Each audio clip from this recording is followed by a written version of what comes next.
All right, last video of the morning. This is part 3 of our decimals on the day April 28th.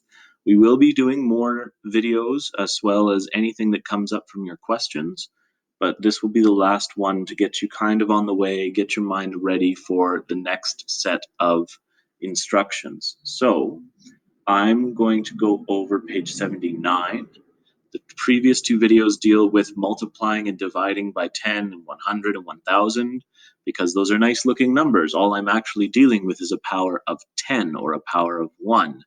And now I'm going to get into those numbers that aren't 1, 10, or 100. Thankfully, these are relatively small numbers except for question 6. Question 6 on page 79 gets a little bit ugly, but if you're following the steps and you're following the processes, it shouldn't be any more difficult. So the good news about multiplying decimals by whole numbers is that it is very much a matter of simple multiplication. So if I were, for instance, to have 21 times 3, and I set it up vertically like this, well, I've got 3 groups of 1, which is 3, and I have 3 groups of 20, which is 6. So I did 3 times 1, 3 times 2, but I don't say 3 times 2 because that's a 20, not a 2. So what we're going to be doing in terms of decimals is the same. Our first question deals with 3 times 1 and 23 hundredths. I will mentally, because the question says mentally, go through this. 3 times 3 hundredths. Well, in my answer, that means that I'm going to definitely have 9 hundredths. 3 times 2 tenths means that I'm going to have 6 tenths. 3 times 1 whole means I've got 3 wholes. I'm going to add them all together, and I have 9 hundredths, 6 tenths, decimal 3. Sorry, my recorder bar was in the way there. So that's 3 and 69 hundredths.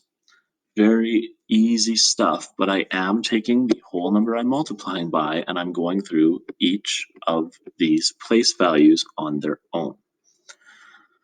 The other way to do it is to do it like we did over here, where if I have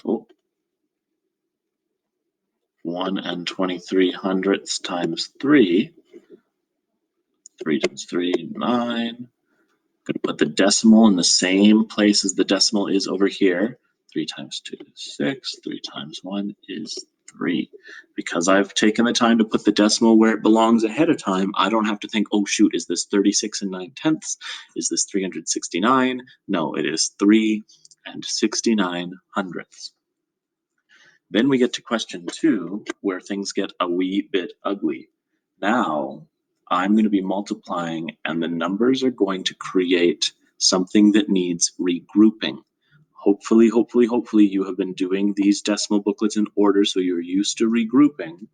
But here, it says I've got 7 times 1 and 4 tenths, and then it separates them out for you and says, okay, well, how many ones do you have? 7 times 1 is 7 ones. And how many tenths do you have? Well, I've got 28 tenths. Problem, if I have more than 10 tenths, that's actually a whole. So then it says regroup, and how many ones do you actually have? Well, if I have 2 extra ones, because I have 20 tenths here, I have 9 ones and 8 tenths. So in a roundabout way, 7 times 1 and 4 tenths is actually 9 and 8 tenths. So that's what you have to do there. When it says 28 tenths, you can't leave it like that. The answer is not 7 and 28. That's not how that works. You have to regroup those tenths into ones. And it's going to do that with the hundredths as well in question 3. And lastly, you're going to have to do some multiplying by a single whole number the way that I demonstrated over here. So you're still doing all the multiplying. The bottom one does each of those place values. The big difference is that you have to do the decimal right away. And they even set it up for you in question 4. So I'm going to do B on question 4, 5/6 and 45 hundredths all times 3. I'm going to put the decimal here right away. 3 times 5 hundredths is 15 hundredths. Problem, I cannot say 15 hundredths. If I have 10 hundredths, I actually have 1/10. So I have 3 times 4 tenths is 12 tenths plus that 1 extra tenth. So we've got 3. And then if you want to use the archaic term, I carry the 1.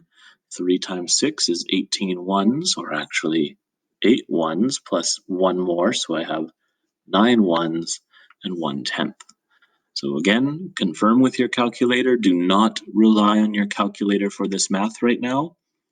You need to be able to do this without a calculator for your quiz. So 6 and 45 hundredths is 19 and 35 hundredths. And that's where we're going to leave things for now. That is multiplying, and we went from, nice looking numbers to even scarier looking numbers. Tomorrow we're going to look at the scariest numbers. For right now, that's all we've got to do. Thanks for watching.